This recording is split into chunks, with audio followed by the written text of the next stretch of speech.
Good morning, family and friends. Today, we will continue to discuss alcohol use disorder and what's happening now in 2025. The conversation around alcohol use has been evolving. Leading experts in addiction medicine are reframing alcohol use disorder as a chronic brain disease and not a failure of willpower. Alcohol use disorder alters brain chemistry, decision-making, and behavior. And like other chronic illnesses, it calls for long-term, compassionate care and not shame, judgment, or punishment. Yet the stigma still runs deep, and for many, especially in communities of color, seeking help is complicated by distrust in the healthcare system and a lack of culturally competent care. However, the good news is that there's hope on the horizon. Treatment in 2025 is more advanced, personalized, and more accessible. There is growth in telehealth therapy from platforms like Talkspace, Monument, and BoulderCare.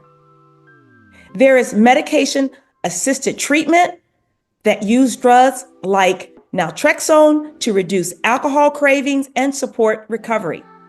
There's wearable technology that detects early warning signs of relapse and supports real-time interventions. There are culturally tailored care programs being developed that are designed for Black, Latino, Indigenous, and LGBTQ communities. Plus, more primary care doctors are now equipped to screen for and treat alcohol use disorder, helping to bridge the gap between everyday healthcare and specialized addiction support. There's also a refreshing cultural shift. We are seeing a rise in sober, curious living. Younger generations are drinking less and talking more. Gen Z and younger millennials are leading a quiet revolution, embracing sober, curious lifestyles, exploring non-alcoholic social spaces and beverages, and focusing on optimizing mental health and mindfulness. In addition to following the path of Gen Z and young millennials, there are some practical steps people can take, such as creating a daily routine that includes good sleep, nutritious food, exercise, and mindfulness, like meditation or prayer.